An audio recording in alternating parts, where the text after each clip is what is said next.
What up, man? This ninja over here. Ninja, please. What up, man? Nah, not much, dude. Just living life. Trying to get ready for my Vietnam trip next week. Oh, yeah. So, no podcast next week? No episode next week, no. All right. Well, we're going to have to make assumptions on some things. Some Champions League. We'll just tell you how it's going to happen. Yeah, exactly. It's not an assumption. It's how it's going to happen. Yeah, and then I'm going to put money on it and definitely win. Lose and win, yeah. All right, dude. Don't be so racist to Asians, man. But we do this week have some pretty good news. Obviously, with some Champions League results that are now confirmed. Yep. No draw yet, but we will get it coming into the episode we do in 2 weeks. Yep. And we got a new tipping champ, baby. You're not tipping champ. You haven't won. Yeah, tipping leader, dickhead. Interim champ. No, not interim either. You're not an interim. Undisputed king of the world, champion. James Volkanovski O'Neill over here. Believe in yourself. I'm more of an Islam Makhachev. Yeah, okay. I'm not touching that one. Yeah. Allahu Akbar, brother. I love when he'd run to the ring to start screaming out. I'm like, calm down in the Allahu Akbar, bro. Yeah. There's a few white people there going, I'm going to get out of here. I've seen this movie before. Yeah. God damn. All right, touching some big topics before we jump in. Yeah, let's do some news before we get in trouble. All right. We did speak about Italian League last week. Rare occurrence that we actually speak about Italian League, and now it's come up 2 weeks in a row. Mm-hmm. So last that we discussed, there was a whole bunch of dispute fighting in the tunnel between Inter and Juventus because you had Kalulu get 2 yellow cards from 2 dives. Yes. So now it has followed on. Obviously, Juventus have gone and appealed the red card to Kalulu, which I think is fucking fair. It's fair, yeah. Right? Because there were 2 dives, and it's been clearly shown as 2 different dives. Mm-hmm. You've had for some reason, the ex-Prime Minister of Italy commenting on it and saying he shouldn't play for the country. Okay. Yeah. Thanks, dude. Yeah. Thank you for your opinion. Yeah, but in usual Italian league fashion, there's controversy. Yeah. So Juventus have appealed the suspension and the ban. However, and the ban. We don't like the ban. But obviously the Italian league and not the FA there, whatever the Serie A has come back and said no, the suspension will be upheld. Now the reason for this, and this is insane, is because yellow cards cannot be adjudged by VAR. So they won't change this.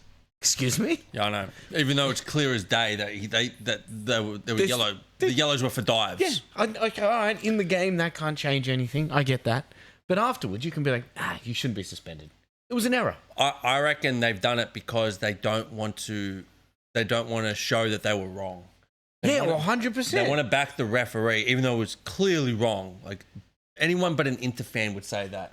I think even there'd be a few Inter fans. There'd be some Inter fans. They got screwed there. Well, look, they're pretty rabid fans, right? So I'm pretty sure that there would be some that most of them would be like, no, it's a red card. But let's get away from Inter fans. Everyone else with the sense of reality knows that it shouldn't have been a red card. I think the Italian FA are holding it up to protect the ref, which I'm pretty sure he said is being suspended for a month. He's under investigation. So they'll investigate the referee, but then when it comes to them going, you probably shouldn't be suspended. Yeah. They'll be like, he's still suspended. Yeah. Which I think it's insane. Well, if you're wrong, just admit you're wrong. I will say this, I think a bit of karma has come around, and we will bring that up in the Champions League. Yeah, definitely. So I'm going to say... Is it karma or are they just shit? I'm going to say karma. I'm bringing up karma. Karma is a bitch, all right? And it came around in spades for Inter Milan in the Champions League. But we will get into that later. Good. Now, look, we've got 2 pretty cool stories, in my opinion, coming out of this week. One's a cool story. The other one's horrible. Well, I mean, depends your definition of cool, right? I mean, I like gangster movies. What are those UK? What, drill rappers? No. Yeah, maybe. It's on like Snatch. No. What's that? Mobland It is straight a story out of Mobland. But before we go into that one, let's just go into a bit of a legendary. We're calling him SC of the Week. We've got a new segment. SC of the Week. So Adriano, former Brazilian Inter attacker. Was touted to be a fucking legend. He had all the attributes to be a great striker. They were putting him at one stage like up there with R9. He was an R9. Right? He was an R9 prototype. Yeah.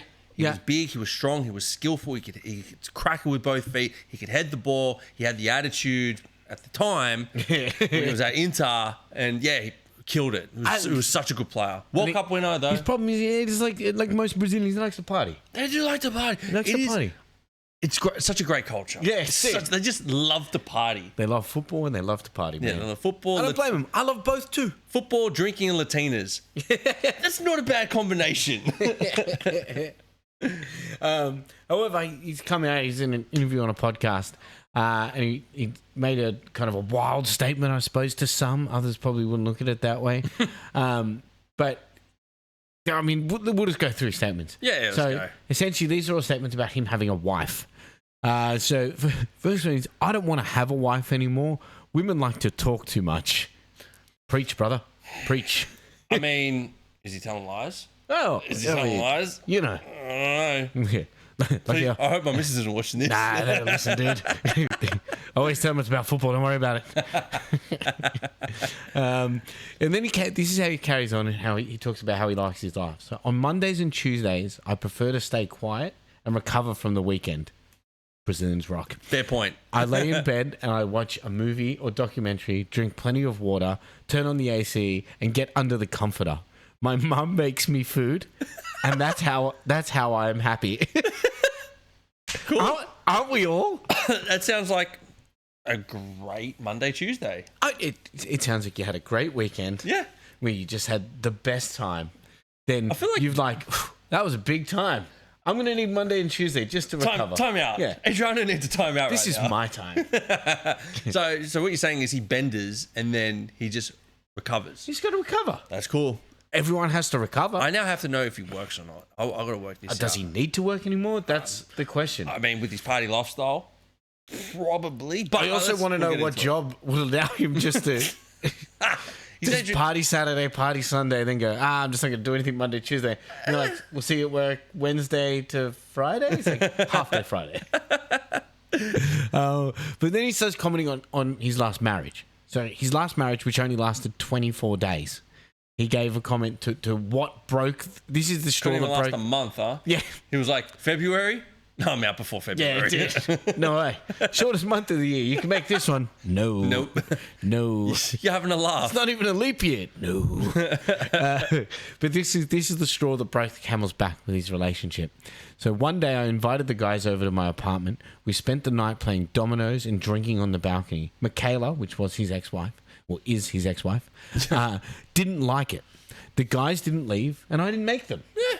So after this, Adriano realised that he didn't want to change his habits, so they agreed to end the marriage and get it annulled. Nice. That is the greatest way to realise. He just went there, she went, I don't like all your friends being around the house playing dominoes drinking. He goes, I love it though. Yeah, he's like, friends and dominoes or a future wife, or like a long-term wife. Friends and dominoes all the way. And he probably had friends, dominoes, and dominoes. Pizza and the game. That's a winning combination right there. He probably had his mum in the kitchen making him up food. And he just went, the hell do I need you for? Well, to be fair, probably bangs left, right, and centre. He's Adriano, for God's sake. That's what I mean. I imagine he's got himself pretty established in Brazil. Yeah. He's probably got quite a nice apartment. He's probably got enough money in the bank where he's just like, I don't really have to do anything. He's got a great set of friends that just want to play dominoes and drink all the time. That's cool. And he's got his mum to cook and clean for him. I don't blame the guy. It sounds like a really, really good life. He's got it hooked up. So, I mean, I'm on his side in this one. I don't think Michaela should have really chilled out. Yeah, Michaela, you're on the wrong side of this one. We get some hate mail from Michaela now. She's just like, you don't know shit about my husband. Ex-husband. But I mean, look, all the best for him. I like his lifestyle. I'm down with it. Maybe I'll move to Brazil. Look, sorry, Lo. I've been to Brazil. It's pretty fun. Yeah. They have a great party culture there. Party lifestyle is awesome. If you were to move, I'll come visit you. You won't move too, man. No one will not upend my life. What, you're not going to do an Adriana's like, I don't like this. I'm going. Yeah. I'm out of here. Oh, man. Wait, you're telling me there's Domino's? Pizza all game. I'm cool. In a favela? Yeah. Fuck yeah, let's go. I do remember there was a lot of speculation with Adriano back in the day when they were saying he's ruined his life. He's now cutting hair in a favela.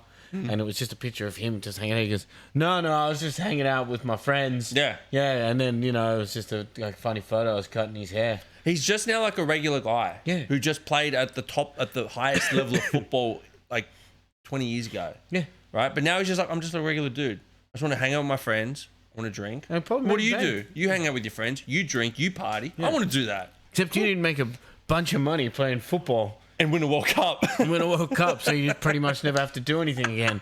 Because fuck. He won life, to be fair. Yeah, he's done well. Won life. But he was a great player. It was good to watch him back in the day. He killed it for Parma and Inter. And then once he kind of got to Inter and started to drop off, then he went back to Brazil, faded away.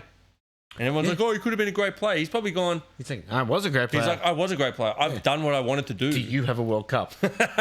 Dude, I'd be the worst person if I've ever won a World Cup. Bro, you'd be the worst person who won an A-League title. I'm the worst person now. And I just beat some guys in paddle last week. I was there. Yeah. Remember? I was there. Nice. All right, let's go. Before we get into some Champions League, we've got one wild story coming out of the EPL. Now, I thought the Johan Wissa acid in the eye story was pretty wild. Yes, that one was a while ago, but that was a wild Story, right? It was just like, I kind of felt bad for Wissa. I think this tops it. Okay. I think this tops Let's it. go. All right, so Brian Brobby. Brian Bobby from Right? Sunderland. Yes. Having a great season with Sunderland.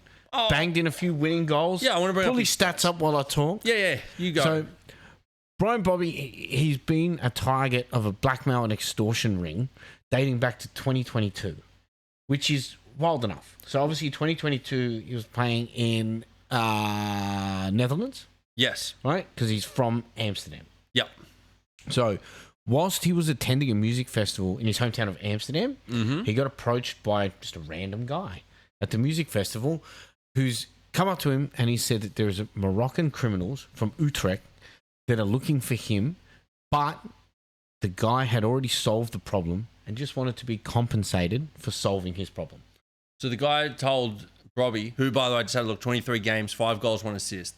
Not great, but he's got some winners in there. So Correct. He's got game winners. That's the most that doesn't really important matter. thing. So this guy told Brian Robbie that he was approached by Moroccan gangsters and he solved the problem for him. Essentially, yes. So these But criminals Robbie from never Utrecht met these gangsters. never heard anything about it. All Right? right, just want to get that clear. You got to get the context. Yes. Right. So this guy just said to him like, "Hey, you got to pay me. I've solved this problem you didn't know existed, but I've done it." Yep.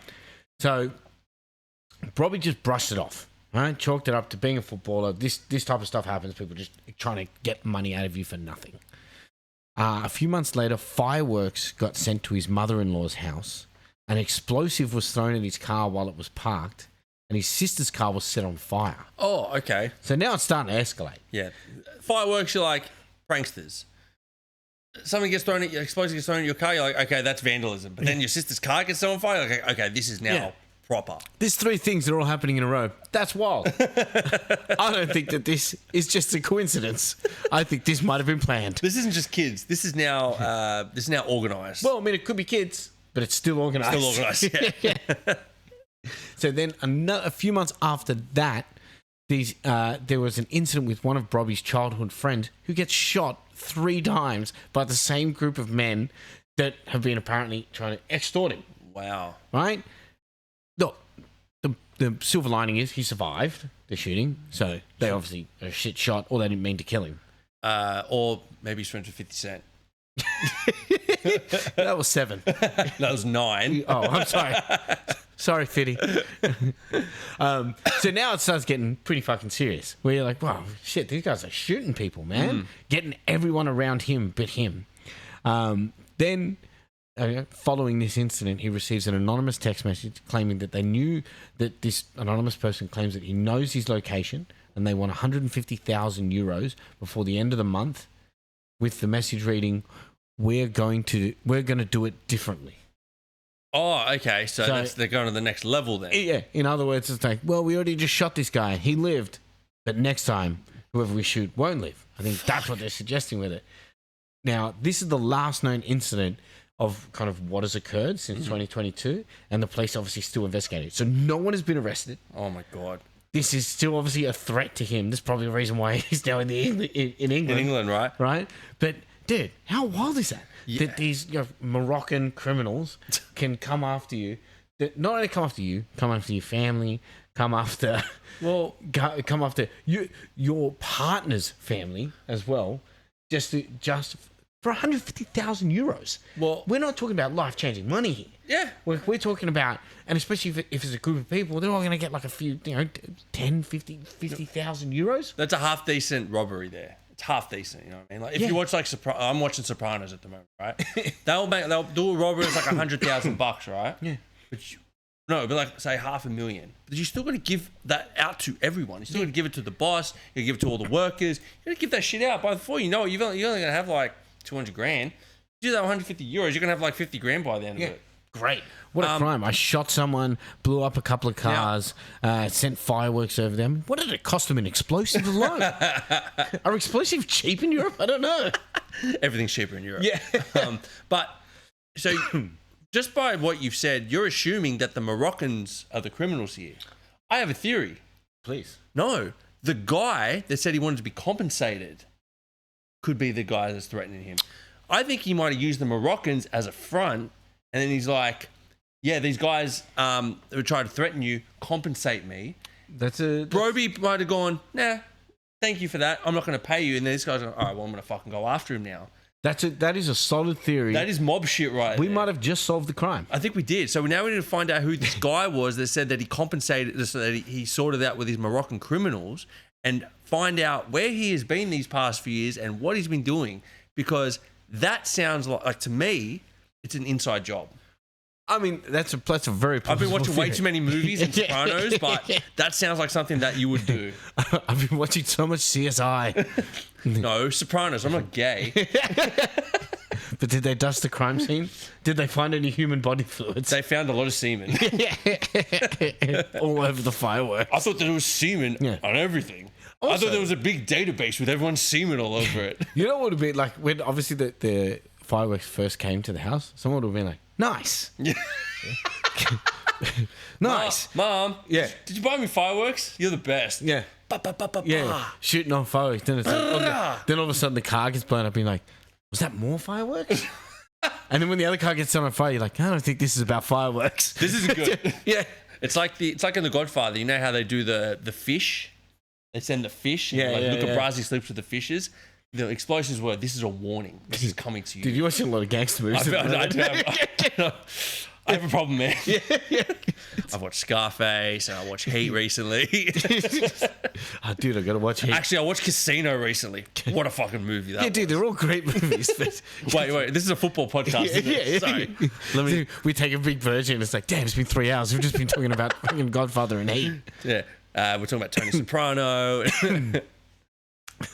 But yeah, look, I mean, I'm kind of glad. I hope Robbie's going to be fine. I'd be more worried about his family. Well, again, more mobster shit. But his family still lives in the Netherlands, I assume, and they're the ones that might be in danger. Hey, look, yeah, it's certainly they could be. Just keep your head on a swivel, Broby family. But look, before we jump into the last round of EPL, why don't we jump into Champions League? Yes. So we are in the depths. We're in the depths of the depths of hell. We're in the depths of the playoffs for the knockouts. Obviously, the top 8 teams have gone through. We've had a break. Yep. We've now got these. Both our teams games. are there. Fantastic. That team and that team. In case you didn't know. And then the best team. I said that team. This one is the best team. Yeah, you're right. Yes, that's also Liverpool. Fuck, I forgot about that fucking thing. But obviously, look, I think we've kind of gone through results for the first round already last week. Did we? Go through them again Yeah, anyway. we'll go through them again. I don't think So- we did, but we'll go through them again. We had Galatasaray, Juventus. Galatasaray up 5-2. Juve is shambles. They're absolutely The shambles. Italian league is shambles. Yeah, as the well. whole Italian league is. We'll go through all the games, but yeah, Italian league is absolutely fucking bombing at the moment. But look, we'll stick with Juve at the moment. Look, they went to Turkey. They were down 3-2. They cop a red card. You would think at that stage just kind of shut up shop and go, we'll take the L. Well, that's what the Italians would used to do. I know. That's what you think that they would do. But it's almost like they're incapable of doing this now. They can't defend for fuck No, now. They used to be the Italians' bread and butter. Yep. Now they've just forgotten how to do it. I mean, the start of it was probably last season's Champions League where they copped 5 on PSG. Inter, I meant, sorry. Yeah. Sorry, I was talking about more the Italian league in general. Yeah, but for sure. Inter copped 5, and since then, these Italian teams cannot keep a clean sheet to save their life. I 100% agree. So Galatasaray beat them 5-2 in Turkey. Then we had Monaco PSG, which was an interesting game because Monaco took the lead early. 2-0 they were up. They were up 2-0. Yep. Oh, yeah, they scored in the first minute. That's right. Yeah. Cop a red card. Did you see that they copped it in the first minute of the second half? Yeah. Did you see it? It was a high boot and it just came scraping down. It was a yellow, got reviewed. Yeah, they changed it to a red. It was bad. Yeah. But to be fair, I mean PSG had already come back within the first half. Yeah. So they went up. That Balogun scores 2 goals. One in the first minute of the 18th. Did he play for Arsenal? Balogun? No, he played for, I want to say, PSV. You want to say PSV? I want to Let's say have a look. PSV. Balogun plays from America. Why is this all updated now? Now I don't know how to fucking fix this. Damn you. Oh, here we go. He played for Arsenal. Oh, you're right. God damn, I thought it was... Arsenal youth career. Arsenal junior. Did he play for PSV at all? No, I was you wrong as shit. literally just made that up. Damn it. Damn it. Never even played in the Netherlands. Damn it. I thought maybe he had to leave because he was getting extorted. So, yeah, but the 2-0 lead got wiped out one before the red card. Yes. And it was 3-2 at halftime. 2-2 at halftime. No, it was 3-2. No, Hakimi scored in the second half. Sorry, sorry, Doué. Doué scored in the second half. My bad. Actually, Doué came off the bench and scored a double because I think Dembele got injured, had to be subbed off. So Doué's back, bro. Dude, Doué's the man. He is so good. He's great. Dude, he's a $200 million player if you want to ever get him. Yeah, so Dembele went off in the 27th minute and he scores 2 minutes later. Dude, Doué's going to Real Madrid for sure, bro. Put him in that Real Madrid. Dude, Fuck me dead. for sure he's going there, dude. I don't know if PSG will sell him. They got the money to hold on to him. He could be a long-term project. Probably, but at some point his contract will expire. He just doesn't renew. Like Mbappe. Yeah. That's how you get him out, right? Like he just goes, I'm just not going to renew. That's the contract." typical Real Madrid. Yeah. Either spend 150 mil or nothing. Because he's already won the Champions League. We won the quadruple with him. Why stay? Yeah, might as well go to a better league. Then we had and there's controversy in this game. Why don't we save that one till last? Okay. Yeah, okay. let's do the Dortmund one first. So we We'll had save that one till Dortmund, last. Atalanta. I think Dortmund was pretty comfortable in this one, winning. Pretty 2-0. comfortable. Atalanta didn't really put up much of a fight, but you kind of expect that with Italian teams away. Mm-hmm. But look, it's only a 2-0 loss. They could definitely overturn it. So- Atalanta do have some talent. in So their team. all these teams play tomorrow in the second leg. So we Correct. haven't seen the second leg yet. We have not. No. So Atalanta have to turn over a 2-0 lead. They could do it. But Dortmund's still a good team. So if they get one goal, I don't think they'll drop 3 goals on them. So I agree. Well, why don't we'll do the controversial game and then we'll go into the doubles. Yeah, so yeah. we can see the results. Yeah. So the other game that's due to play tomorrow is Benfica Real Madrid. this was a great game, by the way. Well, obviously there's big controversy with it leading into this game. Yep. Because Benfica is where their goalkeeper scored the goal, so they had the goal difference to get through to this. Then they redraw And they drew Real Madrid. which is crazy. So you've got Jose Mourinho just G'ing up, getting everyone fired up for this game. You got them real G'd up. You got the crowd G'd up. You got all of them G'd up. And obviously the first leg of this is at Benfica's home ground. Yep. The game was pretty tight. First half was tight. But then the game got broken by a wonder goal by Vinicius. A beautiful goal. I know you don't like him, but fuck, it was a good goal. I just don't rate him. It's not that I don't like him. You don't like him. You talk so much shit on him, bro. Because I don't rate him. Don't hide your hate, bro. I don't rate him, bro. He dribbles so much that, you've got to win a couple of them. Fuck. But look, he scores the goal, and then the controversy starts. So he doesn't celebrate with his team. He runs to the corner, celebrates in front of the fans, and humps the corner post. Yeah. Now, you're agitating the crowd. Yeah. Okay? Straight away, agitating the crowd. So what does he do? He starts getting shit thrown at him. He starts getting abused by the crowd. The Benfica players come and they start to tell him off. And it's just a fucking big brouhaha. Vinicius gets yellow carded. A couple other shit happens, right? Then the game hasn't started yet and they're just mouthing off. Now, the player that we're going to be talking about is I want to say Pastrami. Yeah, it does sound like Pastrami. I want to say Pastrami, but it's not Pastrami. It's Prestiani. It was close, right? Now, Prestiani starts talking to Vinicius, and he's got his shirt over his mouth. Pulls it straight over his mouth to block, so no one can see what he's saying. Correct, yeah.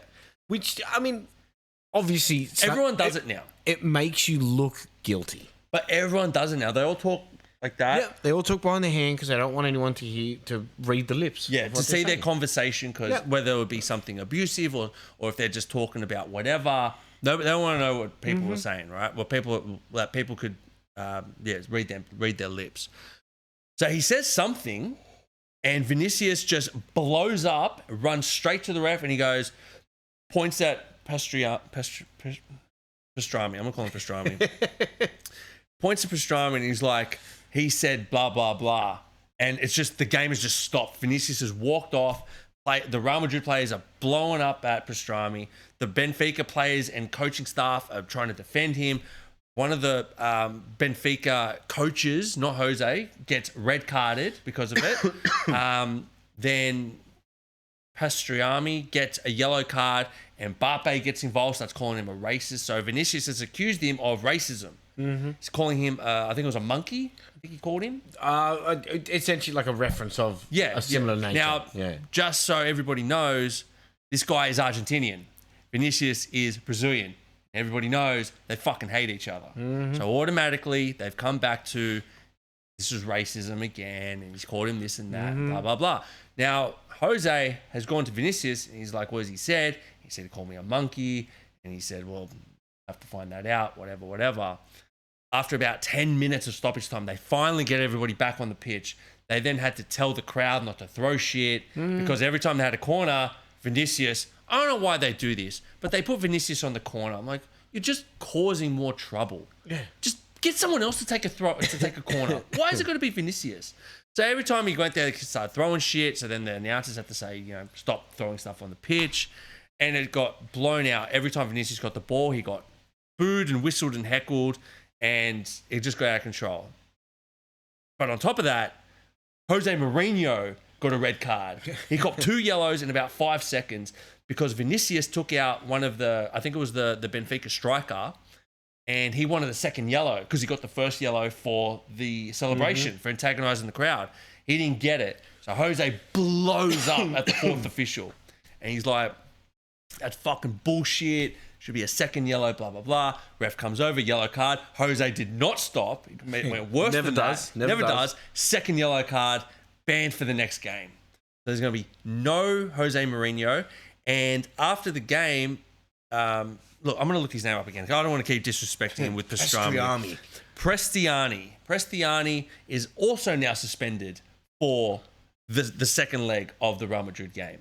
Which I think is a bit weird, right? Because there's no real evidence other than Vinny saying he was being racist to me. Because he's come out, Pastriani's come out and said, I didn't call him a monkey, which sounds similar. He called him a faggot. Yeah.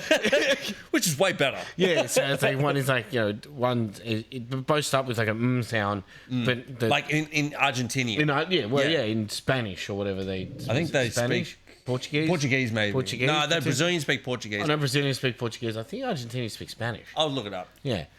I mean, it doesn't really matter. But, yeah. By the way... Whatever language he's speaking. Yeah, he called him a faggot. He didn't say anything racist. So I don't know how you can just suspend him for Well, we had this discussion before. My theory is that I think they're doing it to protect Prestiani. Because if Prestiani gets on the pitch at the Bernabeu, 90,000 people, he is going to get fucking abused hard. Yeah. And I think it's a way to protect him. It's disappointing that it's come to that because it definitely hinders Benfica from coming back in because he's a good player. Yeah. Right? He's a great player. Not having Jose there hurts. Not having one of your better midfielders there also hurts. And you got to go to the Bernabeu and try to overturn a 1-goal deficit. I just don't see it happening. I don't see it happening, but at least if they had Prestiani there, that gives them a better chance of at least trying to do it. Yeah, I agree. We've seen miracles. We'll talk about one later that happened today. But things have crazy shit has happened before. 100% agree. But it was a fucking crazy game. I remember watching it, just going like, "What the fuck's going on here?" Just constant, no football was being played. I thought they were going to cancel the game because it was just that heated. yeah, so until we watch the games in the morning, we won't be able to tell. But let's hope there's a little bit more drama for our pod in 2 weeks. I love talking about it. Just so everyone knows as well, it's not going to matter because by the time this comes out, the game will already be played. But Mbappe's out too. So big loss for them. So, they'll have to play Arda Güler. Oh no, they'll have to play one of their other many talents that they have that is under the age of 23. Oh no. I know, big loss, right? Yeah. But Bastards. it's going to be, look, I still think that Jose might be able to get some sort of reaction out of the Benfica team. Who knows? They could pull out a miracle. If it happens, fucking hell. Yeah, crazy. It'll be crazier than them actually beating them in the last game of the season, which was insane. Yeah, for sure. Jose will go insane. He'll get red carded for the next game just from the stands. He'll throw something. Now, the last 4 games that we've got, which now have the doubles, we'll kind of go through both legs. Yeah, let's go of through each, both right? legs. Yeah. So the first was Karabag. Let's run through Newcastle. This one was pretty quick. Yeah. They won 6-1 away. Yep. Then proceeded to go home and won 3-2. So Newcastle won 9-3 on aggregate. Yeah. Not a bad scoreline. Then we had Olympiacos and Bayer Leverkusen. Yep. Which I think was an interesting game. Away from home, they managed to win 2-0. Leverkusen. Leverkusen won 2-0. And then when they went back home, it was a 0 or draw. Yeah, but I suppose they didn't need anything. Nah, kept it tight. Keep a clean sheet. That's it. And they move on to the next stage. Yeah, that's good Champions League football. Yeah. Then we had Club Brugge and Atletico Madrid, who managed a 3-3 draw of Atletico away from home. Well, they were actually up 3-1 at one stage, and Club Brugge came back to make it 3-0. You're like, oh, fuck, Club Brugge might actually... Well, look, Atletico it seems to be one of those teams at the moment where they're really hot or really cold. Well, they beat Barca 4-0 in the Copa del Rey, and then they wanted to lose their next 2 games in La Liga. Yeah. And you're going, how the fuck do you beat Barca 4-0 and then lose at home? They just switch on for big games. It was weird. You know what I mean? So like they have a 3-3 draw, right? They have a 3-3 draw away from home. They know they have to come back and win. They come back at home and win 4-1 against Club Brugge. Can I just say as well, the signing of the January transfer window, you might say Semenyo, you might say Guy, it's Lookman. And I said this when Freak player. Bro, he's a great player. He was a good player when he played in the Premier League. He's even better now he's gone overseas. When he played at Atalanta, they won the Europa League with Lookman. Yeah. They beat us. No, Leverkusen in the final, right? The one that they didn't lose to anyone except for Atalanta in the final. Mm-hmm. So lost money on that game. Still talking about that. Fuck man, it burned me, bro.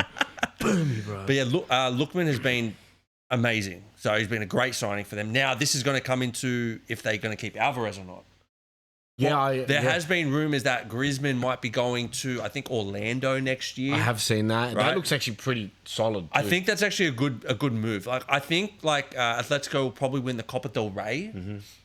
They haven't won that in fucking ages. That'd be a good trophy for Griezmann to win because he hasn't won shit at Atletico Madrid. Nothing. When he was at Atletico, it was always Barca, Real Madrid winning La Liga. Then he goes to Barcelona and Atletico win La Liga. Then he comes back to Atletico and then can't win shit. It's just been horrible for him. He's the Harry Kane of the La Liga. He was the Harry Kane, but I think he does deserve a trophy with Atletico. I tend to agree as well. He is a legend for the club. Took him to 2 Champions League finals. I think a Copa del Rey and a deep run in the Champions League would be nice for him. But for sure. Well, I mean, they are one of the teams that could draw against Liverpool.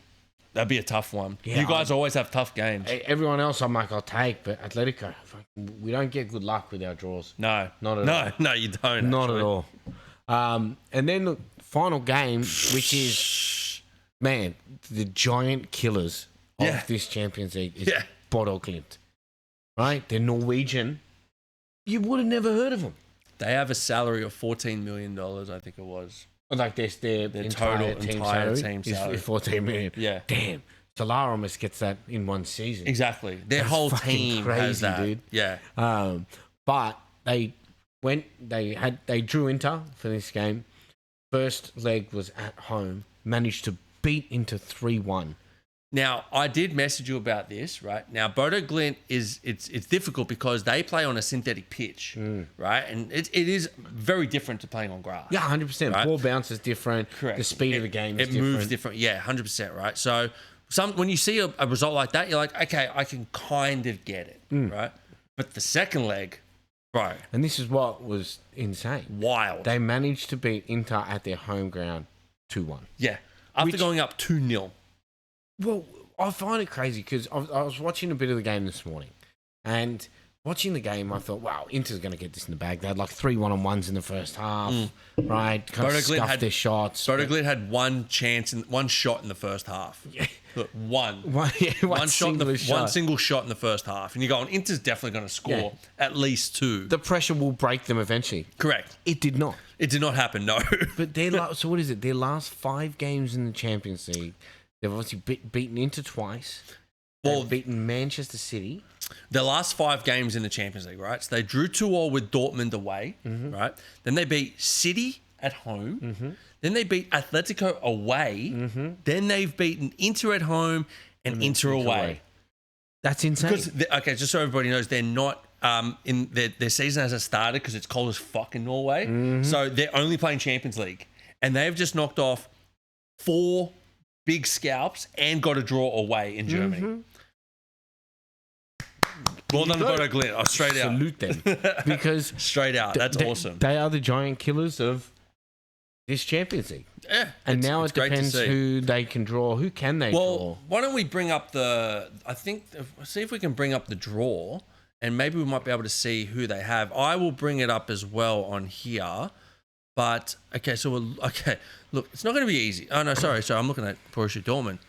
Okay, this is going to be good if this actually happens, right? Bring it up. I'm not going to spoil it yet, but the bracket that they got, it's a run back. We're running it back. Yeah, so Bodo Glimt can get Manchester City or Sporting. Yeah, so they could play Manchester City again. Imagine they go in, beat them again to knock them out. What an insane run. That'd be sick. And then from there, could be getting either Bayern, Leverkusen, or Arsenal. Knock them off. Go. Dude. I'm putting money on Bodo Glimt right now. Dude, Bodo Glimt managed to, if they get Arsenal, knock Arsenal out. Imagine. Oh, dude. Imagine they get City and Arsenal and knock them both off. Insane, dude. Well, Well, I mean, look, we're not going to know the draw until the games tomorrow play. Yep. Once it's all there, I'll put it on Instagram, and this will be like the final bracket before they do the actual draw. I think they'll do the draw on Friday. Yeah, they normally. So I'll wait till Friday after that. I guess while we're also talking about Champions League, I'll just quickly bring up the Europa League as well. Well, I think we've got 2 English teams in there. You've obviously got Forest, and you've got Palace, Villa. Villa. The Villa topped it. They didn't have to play. Forest played Fenerbahce away, and they won 3-0. They've done well. The other one, result considering they're at the relegation zone. Yeah, tell me about it. Fucking hell. It'd be mad if they. I think we were talking about before. If they win the Europa League and get relegated. Yeah, that'd be mad. Well, that's how they can keep some of their players. And then in the Conference League is Crystal Palace. So they played away to Zrinjski Mostar. Don't tell me where they're from. Don't tell me who they play with. Sounds like a guy from Bankstown. Zrinjski Mostar. Como esta? They drew 1-1, so they got the home game on Friday. So best of luck to them. Yeah, they should be able to take out. Because I think they're going to need it. So anyway, our bread and butter. EPL. EPL is on. No, you've been wanting to talk about this because you got nothing else going for you. What a douche, dude. What a douche. Well, I got 6 out of 10 this week in my No, tipping. 6 out of 11. Sorry, You 6 out of 11. We missed the Arsenal Wolves. Everyone missed the Arsenal Wolves game last week. I think we speculated upon it. But, I mean, let's just quickly go over it. 2-2 draw with Wolves. Arsenal up 2-0. Throw away a 2-goal lead to the team coming last. Not good. Now they only have a 5-point lead over Manchester City with playing an extra game. Yeah. So... And City won their game, and they're playing Palace in their extra game, which hasn't been scheduled yet. But they are, I'm assuming they beat Palace, puts them only 2 points behind. The race is back on. Arsenal still have to go to City. This isn't a bottle, but it's coming. It's coming. Dude, they can't. If they do it again, it's going to be too funny, dude. This will be, because it's the bottle keeps getting bigger and bigger. This would be the biggest bottle. Yeah, dude. This is a 2-liter family-sized bottle. 2.5 liters, bro. The big boy. Yeah. The big guy. It's one of the American size where like you see him holding it like, oh, look at this thing. Because, dude, like they were so dominant for the thing, and then in typical fashion, they come into 2026, and they just start like if you took the results of 2026 and put it in a table, I think Man U is first. Yep. And Arsenal was second or third. Probably third. I'll probably go third. Too many draws. It's too many draws. Because, and dude, I chalk it up to Arteta. All the Arsenal fans have chalked up to Arteta too. Everybody's on the same page with this one. He is. Look, he doesn't know how to win. And you don't know how to win until you win. It's a weird thing. Right? Because there are too many players in his team that have never won shit. Yep. Right? Well, I'm trying to think. Who out of his team would have won? None of them would have won it. None of them. Well, Havertz won the Champions League with us. Jesus won a bunch with Manchester City. But again, he was like a benchy for him when they won. He wasn't really a big starter. Yeah, he was there. Yeah, but like their key players, like, they won. Like Odegaard hasn't won nothing. Rice won a Conference League. Cool. Like Madueke won a Conference League. Cool. And again, Madueke sits on the bench. And to be fair, when we get to the Arsenal game, Rice was at fault for the goal. He was, yeah. Best midfielder in the world. Yeah, goes into any team in world football history. Fuck out of here. That's insane. Don't rage bait me. That's what I mean. You think I rage bait you about Arsenal, man? I rage bait myself about Arsenal.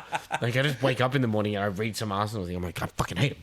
Yeah, the best when like I wake up and it'll be like a video on Instagram and I'll go, Declan Rice plays in. No, they'll say, this Arsenal team is the third greatest team in the history of football. I'm going, why did I wake up to this shit? Why the fuck am I waking up to this? I see these videos and I go, I think it's just for I think it's rage bait. Yeah, it has to be rage bait. It can't. If someone genuinely, the only people that really piss me off is when I watch Arsenal fan TV because I think that they genuinely believe what they say. Yeah. You know what I mean? Like when that Robbie guy says stuff with his all buck teeth and that. Robbie's probably the least. He's the most fair. But then you get cunts like Ty. Dude, what'd you do in 1913? I don't know. Who gives a fuck? Who gives a shit? Dude, what'd you do in 5 years? Nothing. Yeah. Dude, listen. You gotta listen to him. I'm pretty sure he's mentally handicapped. Yeah, he tried to fight Wolves fans after this game. Because people were holding him back, man. Let's be fucking serious about that. The guy looks like a fucking 12-year-old child. Yeah, especially with his Arsenal beanie, his Arsenal jacket, and his Arsenal bottle. Yeah. Go Arsenal. Yeah. Good for you, Ty. But look, this was a collapse of epic proportions. To the team coming, and the best part was Martinelli fucking trying to hype up the crowd. Yeah, by saying 2-0. Showing up 2-0. He's like 2-1. Oh, it was 2-1. It was 2-1. He's like worse. He's like 2-1. I'm going, you're up by 1 goal, bro. You haven't won yet. To the team coming last. Yeah. What are you fucking egging on about? Yeah. Calm down, bro. It's crazy, bro. But again, this is the thing, right? It's going to their head that they've won the league before they've won the league. Yeah. They've still got to. They've got to play you guys coming up this week. Yep. They've still got to go to Man City. Yep. They've got a bunch in there as well. They got a bunch of hard away games. If you look at City's run versus Arsenal's run in, City's run is better. City's run is probably better. Let me look at. I'll tell you what the Arsenal game. So they got us at home. But this is all Arsenal, right? So Arsenal will play us at home, Brighton away, Everton at home. Then they got the EFL Cup final. And they got Bournemouth at home, City away, Newcastle at home, Fulham at home, West Ham away, Burnley, Palace away. Look, Once they get past the Arsenal game, it's a smooth run. Once Arsenal gets past the Arsenal Sorry, game? Newcastle game. Once they get past the Newcastle game, Their last it's a pretty... 3 games are great. Yeah, they're great, right? But That's they're all the bottom. games that they fuck up on. It's true. Do you know what I mean? They'll go And I into feel these like if hard City, games. I feel like if City is tight, either if City's ahead or just below them, they could buckle. Yeah. There is a buckle still left in. There's a lot of twists and turns The left in problem this is they've season. only got one mistake. They can only... If they make... They can't make a mistake. Well, if they make one mistake, Yeah. they could lose. Yeah. That is it. Like, And this Wolves game just showed that there is that possibility, because the way they equalised was David Raya was going after the ball and Gabriel tried to head at the same time, fell straight to the Wolves striker, struck it and fucking goes in after coming off and that's some Calafiori. panicking shit. Right? Like, they're just panicking. And if you got like especially those lower teams, they're just going to whip the ball in. Yeah. You know what I mean? They're not going to fucking try and play through the middle and try to do all these tiki-taka shit. They're just going to whip balls in. And all you need is one mistake, just like what happened in the Wolves game, and they fucking buckled. And they get a goal. Yeah. But that's as well. You got Arteta where he just goes, I'm going to defend. And he just pulls all of his guys into defence, tries to get people to sit back. And then it's too hard that let the team get into the game to try and then take the game back. Like, how do you do that when they're confident, their players are now running through? What are you going to do? Oh, quick change to attack. No. It doesn't work that way. So, they don't have Manchester City's killer instinct. Yeah, or even like when Chelsea had that 15-goal defensive season, we played proper counter-attacking football. This Arsenal team doesn't play that sort of counter-attacking football. They don't have that defense Well, they don't have setup. the team for it. They don't have that setup. Yeah, exactly. Their fullbacks want to bomb up. They want to attack. That's how you got to play. Yeah. As soon as you go, okay, sorry. Like it's like when we had Alexander Arnold, it's like, Alex, can you just sit back, please? And then all of a sudden, Wilfred Zaha is just skinning him 18 times in a game, and you sit there and go, stop doing it. Stop it, cunt. Yeah. But look, we both picked Arsenal in that one. Didn't happen. Then- It's actually funny. The first few games, we picked the same. Yes, we did. No, Yeah. we're wrong. Yeah, they were all wrong. Then we had Villa Leeds.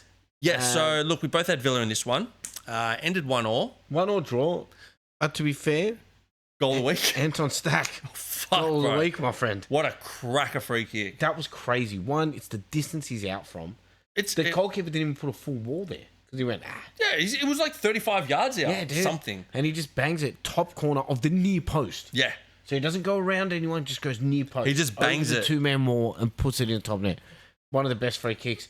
It beats Soboslai's free kicks, in my opinion. Yeah, I agree with that. It was a fucking banger. And it wasn't even like, because Soboslai's free kick was right in front of goal. This was like past the 18-yard box, like in terms of width. It was cracker goal. Leeds is As soon as I saw that, I was like, goal of the week. Leeds, yeah, for sure. Yeah. Leeds having a great season. I'd say they probably deserve to win this game, I think, in my opinion. Villa, like we've been saying, Villa has dropped off. Yeah, which they've done, I think, the last 2 seasons. Yeah. Right? The last 2 seasons, they get into this back half. It's like, the front, if you want to use it as a golf analogy, the front 9, they're fantastic. They're making birdies, they're doing everything. Then they go into the back 9, and it is bogey central, baby. 'Cause they just can't score. Ollie Watkins, again, has dropped off in form. Yep. He had probably 2 chances where Ollie Watkins, a season or 2 ago, banging them in. Buries him. Buries him, no problem. Goes 1-on-1. Now he's either saving it, fumbling the ball. His age is just showing, I think. And I think what is lucky for them is the signing of Tammy Abraham. As soon as he got his head onto that one, he worked hard. Damn it. Goddamn asshole. Kept going too. He worked hard for that corner as well to get the goal. Yeah. It was a good goal. Yeah, so I think that'll be a good signing for him. Possible, if you want to, if they've got a nice couple of games easy run, Tammy's probably a good striker to have. Yeah. Then the next game we had was Brentford-Brighton. Again, look, we both picked Brentford and just did not work out that way. well, on the run of form, it made sense to pick Brentford. Brentford at home is usually Brighton have pretty been good. playing pretty dog shit. Well, you look at where Brighton's coming at the moment on the table, and Brighton's coming 14th, and That's after the win. Brentford's coming 7th. Yeah. And that was after, so they Cool. could And probably they've got lower the than second that. highest goal scorer in Thiago. Mm-hmm. Then they've got Wataru, Been killing it. who's been killing it. Kelleher has had a great season. Kelleher's probably one of the best keepers in the league this year. He's arguably the best, but probably top 3. He's won them so many points. He saved the most penalties. Yeah, and he's helped them get to 7th. But this game, realistically, there was a lot. It was Brighton's game. Yeah. They deserve this game. They had better chances in the first half. Yep. I will say Thiago had a huge miss in the first half. Yeah. He kind of rushed onto a volley. He rushed that one, but I think he probably thought he had someone coming onto him. So he just rushed it. But it's someone in form you would expect better. And I will say, Brighton's first goal, right? Whoever the guy that shot the ball that comes off the crossbar, my guy, that would have been goal of the week if it went in. Yeah. Right? Because it was so well hits the crossbar and gives, I think it was Gomez, the goal for I'll see if I can find who cracked it. Kadioglu. I think he's the left back for Brighton. Yeah, he's the left back for Brighton. Cracked the shit out of it. Comes off the crossbar and goes straight to Gomez. And then Brentford gifts Welbeck his goal. Fucking gift on a platter. What was Collins doing? Bro, where do you come off trying to do a backheel flick on your 6-yard line? Bro, insanity. I get it, right? You're confident. You're coming 7th. You've had a great season. But my guy, you cannot be trying to do backheel flicks. No, not on your Welbeck's hanging around. On your 6-yard line. That guy. You ain't, like, Collins, bro. You ain't that guy. You're not that guy. No. That guy scored. Welbeck is that guy. And I think the only other thing of note is Van Bruggen makes a fantastic save towards the end of the game. I don't know. Was it Van Hecker? Yeah, chests the ball back into his own net. Yeah. And I'm like, all right, dude, you're kind of feeling yourself. You're up 2-0 in that. Like, I get it. But, bruh, lucky Van Bruggen was like on his toes, right? Yeah. Flies over, bang, pushes the ball out for a corner. For a corner. Yeah. And I'm like, well, that's going to be save of the round, to be honest. Yep. Oh, bro, that was insanity. Almost as crazy as Collins' backheel flick that he tried to do. He just got lucky that Van Bruggen was on the ball. Then we had Chelsea versus Burnley. Let's fucking do this. Well, this one has plenty of controversy attached to it too. Because after the game. Yeah, well, I mean, during and after, kind of. I suppose more both. After. Yeah. More after. But look, 1-1 draw. We both went Chelsea in this one, which it should have been Chelsea pretty easy win, to be honest. It should have been a lot easier. But once again, we just have this ability to allow teams to stay alive. And like I might have mentioned this during the week, but we have dropped 17 points from winning positions at home. That's just at home. That is unacceptable. Well, I think there's a couple of problems. Like, yes, that's probably a tactical thing, the age of your team. But then also, right, what's it, 8 red cards this season now? We're up You're to now 8. 1 behind the record. Let's go. You get 2 more red cards. Remember we were talking about the sacked managers last week? I want that record of red cards. Fuck it. Let's just go for it. All the records are getting broken this year. Let's just do it. But yeah, Pedro Porro. João Pedro scores the first goal. Nice play. Like you've got there. Caicedo's ball was fucking brilliant. And then Cole Palmer had a 1-on-1. Missed it. I think he was buckling because Kyle Walker was chasing him. Kyle Walker's quicker, and I think he just had his shot too early and fucked it up. And then to be fair, there was not really that much going on besides that. Not much really happened. Burnley set up defensively really well. We couldn't break them down. They didn't really have any chances, and it was a pretty boring game, to be honest with you. And then the big moment happened when Fofana fucking gets 2 yellows. It's a silly second yellow to get. It was a bad one. You do not go lunging in like that when you're on a yellow card. And it was also unnecessary. Bad. They weren't on a break. They weren't doing anything. No, it was just a bad touch by him. It was like pinball, where the ball was just bouncing around. And he's lunged. Again, that's inexperienced, age. Like, it's a silly thing. And then obviously after that red card, there was just a giant gap of nothing that happened in the game. Yep. And it was just Burnley being patient and waiting for an opportunity. They finally get a corner. Was it 92nd or 93rd minute? Yep, 93rd. Fleming, unmarked in the box, gets a header, puts it away. Again, I was looking at who was marking him, and no one was marking him. How the fuck do you have no one marking him? Well, the main striker too. Yeah, the main striker. No one's marking him. Now, Rosenier came out after the game and he said someone did not complete their assignment. It's been said that it was actually Andre Santos was not marking. I've seen that as well. A lot of people blaming Tosin. Look, I get it. I don't like Tosin either. They should have brought on Sarr before Tosin after Fofana got red carded, but they went with Tosin. People are blaming him for it. It's not Tosin's fault, but yeah, that comes down to what's his name? Andre Santos, apparently. And then, look, we throw away another 2 points. And in a league like this where you've got Villa, Man U, Liverpool, us, and Brentford coming up the rear, all fighting for that 2 spots, maybe 3, depending on how we go in the Champions League. But you're all fighting for those spots, and you're just giving away 2 points for no fucking reason. Well, especially with your run that's coming up, you've probably got the hardest run. We had our nice run. We have had I'm going to say we have had probably the best run from the start of the season to now. We have not had any big blocks of hard games. Now they're all here, and we're not in a good position to be like taking these games on. We've got a lot of top 10. I think they're pretty much all top 10 teams.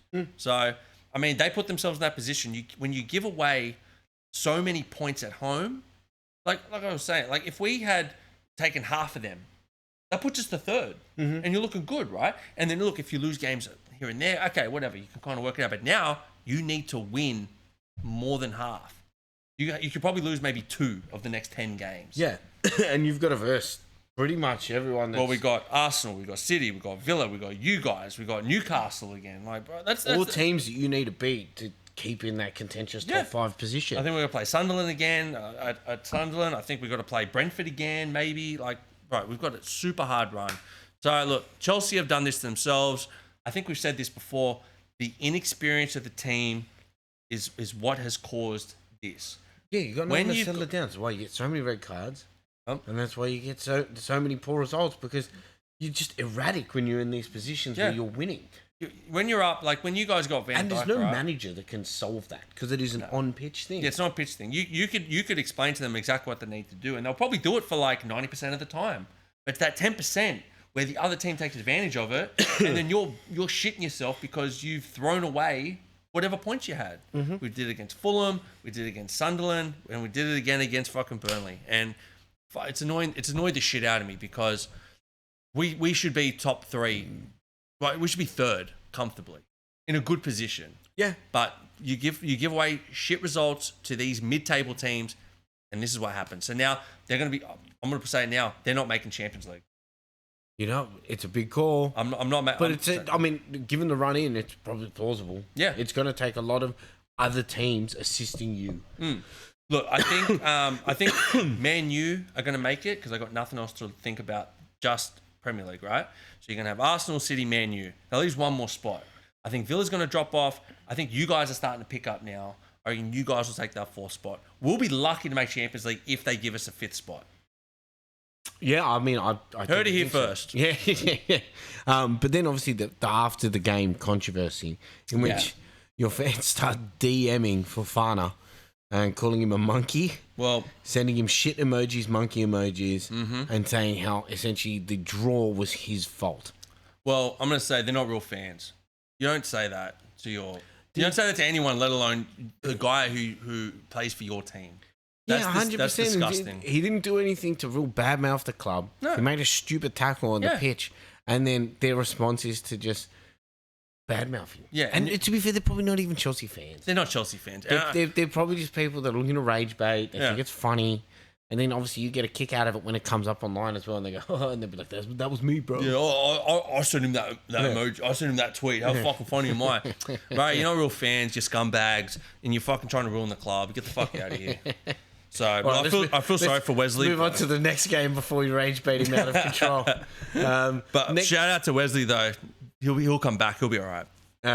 Next one, we had probably one of the most exciting 0-0 draws you'll ever see. Yeah. West Ham versus Bournemouth. I said this before we came on. This is one of the most entertaining 0-0 draws I've ever seen. This was fucking top notch. What did we pick on this one? We both picked Bournemouth, I believe, and ended up being which makes sense.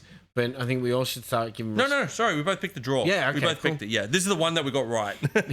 yeah. I thought I went draw on this one because it makes sense. Yeah, West Ham's picking up form. Bournemouth's 50-50 on their form at the moment. You just never know with Bournemouth, but this was a fucking great game. Well, you know why it was a great game? It was a game of half chances, but it was a game where they kept trying to score. They both tried. Yeah, no one just sat back and went, all right, like... Oh, we'll try and counterattack. We'll just low No one takes no chances. Yeah. Both teams took all the chances they could, and it just didn't come off. That's it, yeah. Both keepers made good saves. And then, some of them like came off the post a couple of times. Both teams had, like I said, half chances, great half chances. Just didn't happen. I will say again that Ryan had a fucking great game again. Man, he is such a talent. Dude, he hit the post off one of the craziest runs at 18 years old. I mean, check his birth certificate to be fair. The kid looks pretty stacked for an 18-year-old. But man, he takes one dribble, goes through like 4 different players, takes a shot, and hits the outside of the post. I thought, damn, I just put him on my team this week. Yeah, I know. I saw that and I was like, fuck. There was another really good chance by Somerville. Somerville gets the ball in the middle of the pitch, rips whoever tracks him, beats 2 more players and has a shot and just misses the post. And you're going, fuck, these kids are killing it at the moment. And then I think the only other kind of chance worth noting was Castellanos. Bro. His overhead kick. Bro, if this went in, holy shit, that would have been a way to win a game. Yeah, for sure. Yeah. But I think it was, again, 2 teams that are probably very equally matched. Yep. That didn't sit back and try to wait for someone to make a mistake. No. They went and took the game to each other. And full respect for those type of games. Yeah, it was a very, very, very, very good game and a very, very entertaining 0-0 draw. Then we had the Man City Newcastle game. And again, this is full of controversy as well. We both picked City in that one, so we got that one right. But the interesting facts at the start of the game. So Pep has never dropped a single point at home to Newcastle. That's a great record because he's been with City for like 10 years now. Yeah, dude. So he's never dropped a single point in there. So tipping City is pretty much like a guaranteed now. Yeah, well, it's like picking Storm in the first week of the NRL. Like, it's just going to happen. But interestingly enough, O'Reilly gets a double in this game. Yeah. Dude, ever since you said he was shit, he has been playing so well. It's like, he must be listening. he just, there he goes, fuck you. Yeah, he's like, oh yeah, T? I'll fucking show you, you little cunt. Because, man, he is on fire. He's scoring, assisting. He's all over the pitch. Yeah, and look, where's he play? Like left back? No, he's playing in the midfield. They're playing a 4-1-3-2. He's playing a 4-1-3-2 at the moment. He's playing in that left winger spot. Yeah, because he's got Nuri. Yeah. Nuri's playing, yeah. Now, look, 20 years old, and I just want to bring up what he's done lately. This is like a Dorgu situation where they took him out of fullback, put him in the midfield, and then all of a sudden he's like a weapon. Yeah. Well, look, he scored 3 goals in the past 2 Premier League games. Before that, he had an assist against Bodo Glint. But, hey, the last 2 games, I talk shit about him, and now he fucking wants to score. You keep doing your thing, bro. But dude, it's also, this is Man City, right? Like, they have the pressure, they have the run in, and all of a sudden, all their players just go another level. Well, since I brought up Arsenal's run in, I want to bring up Manchester City's run in, right? Yeah. So, look, they got Leeds away, Forest at home, then they've got an FA Cup game, so don't worry about that. You got West Ham away, Palace at home, then they got the EFL Cup against Arsenal, then they got Chelsea away, Arsenal at home, Burnley away, Everton away, Brentford at home, Bournemouth away, Villa at home. Bro, great run. I think it's the best kind of run you could hope for. I think what you said is right, that I think they have the better run. Now, I think Arsenal do have a good run. I think this is a better run. Yeah, for sure. And I think, for sure. And I think that, look, Chelsea beats Arsenal, Chelsea beats City. Make it interesting. We're winning, right? Yeah. But that City-Arsenal game, mate, it's 12 a.m. on a Sunday. We should have a watch party for that. Yeah, I think so too. Yeah, I think watch party is on the cards. Yeah, for sure. Yeah. Because it's a huge game. Yeah. But there was controversy in this game. So, all right, Lewis Hall gets a deflected goal to draw it up. Huge deflection, yeah. 8-minute lead that they held or whatever. Yeah. But then Man City kind of just went kind of cruise control on them, started creating chances, got the second O'Reilly goal off the header. Beautiful header, by the way. But there was 2 incidents in this game that kind of popping up online for bit controversial. So, Dan Burns scores a headed goal off a free kick, which is disallowed for being offside. Yes. Now, the only reason he was offside is because Diaz pushes him into an offside position, which VAR cannot judge as a foul because it would technically be a yellow card. It wouldn't be a red card offence. It'd be a penalty. So you're saying it should have been a penalty and a yellow card for the push? No, I'm not saying it should be anything. It is smart fouling by okay. Pep. And Pep has always done this with all of his teams. No, well, he's a great manager, so yeah. He knows what to do, right? So they go, if there's going to be a strong build-up play and everyone is not in position, he makes his players foul in their own half. So they will always foul because it's less likely you get a yellow card it stops the play, gives everyone time to get back. Yep. Right? So he's fouls smart. Yep. So that's what you're renowned for. But then in this instance, obviously, they've taken the big guy that they're aiming for, Dan Burns, and they just push him offside. So now, when he goes for his run and scores a goal, like he did, he's offside. They don't have to worry about marking him. So, it's a smart foul, but it is still dirty play, right? There's obviously people online saying they should have taken the kick back, they should have done this. I go, I don't think they can. You can't take the kick back. One, the referee has to see it. Well, they can because he can judge it that there's roughhousing. It's like on a corner, right, when they stop the taking of a corner. But VAR couldn't do it, though. No, right? VAR can't. Yeah. That's the point. So VAR cannot get involved. Yeah. The second one is Bernardo Silva. So Dan Burns, again, they're targeting Dan Burns. The ball comes where he can go for a header. Bernardo Silva, not even looking at the ball, jumps with full body, arms tucked into Dan Burns' chest. I saw that, yeah. To knock him down. I saw that, so yeah. he cannot win the header. Yeah. Now, that is a yellow card to be offence, fair, Bernardo Silva is like the smallest player on the pitch. which is the intelligence Yeah. of this, right? So they've gone the biggest guy and the smallest guy. You jump for the ball. If he gets battered over onto the ground, it'll just look like they both went up for it and Dan Burns is trying to milk a free kick, which is what happens. So there is some gamesmanship with how they're making their fouls, and this is the controversy of it. They're saying, well, they get assistance from the ref. It's not really, it's kind of smart fouling. Yeah. But a referee should pull it up, right? Like, the referee should be on the thing, see Bernardo Silva jump into Dan Burns and go, dude, that is a foul against you. There is a yellow card for doing that. They don't do it, though. Don't card me. I didn't do anything. Yeah, I call it stretching the rules. right? That's exactly what it is. This is what Spot the on. top teams do in all sports, right? Great example, you look at Melbourne Storm in the NRL, right? They are always the innovators of certain things. The wrestling and the slowing down of the play and the peel off that they do in the ruck. All that was all within the rules at the time. And Man City, being the innovative team that they are, have done the same thing. Yeah, Pep's always done it. I have no problem with it because we had Jose Mourinho, who was the king of the dark arts. I loved it.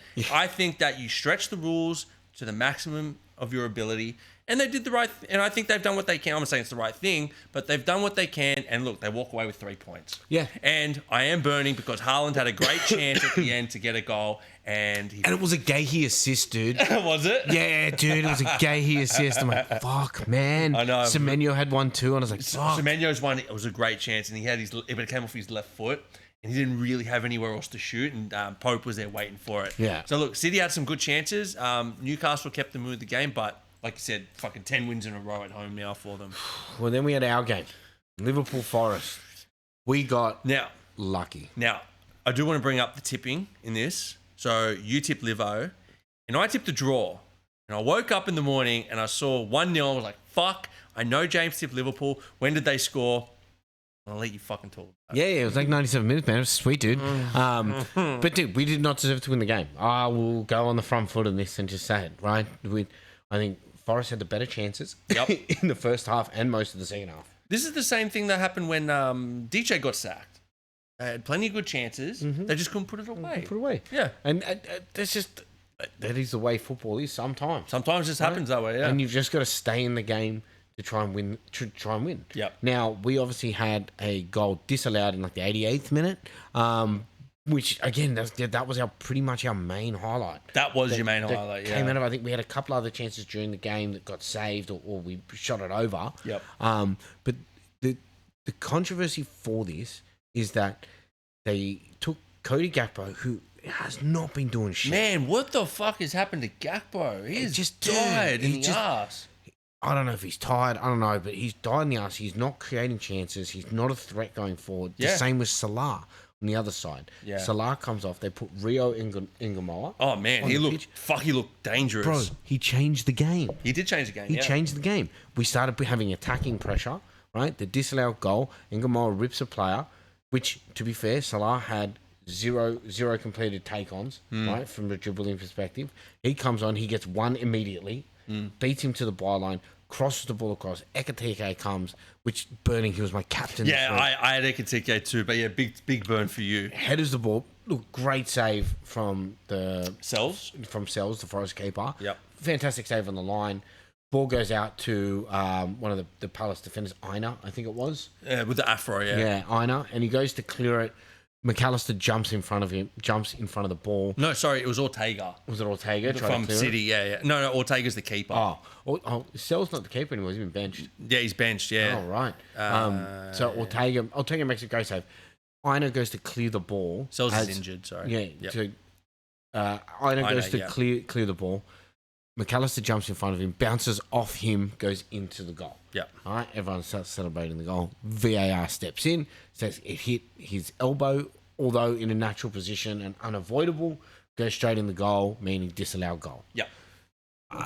Look, obviously, if the result turned a different way, I'm probably arguing right now, right? Because I think there's a portion that hits his back, and then I would argue went back elbow, whatever the fuck it is. Look, but the rule is if it comes off your hand and goes in the goal, goes directly in the thing.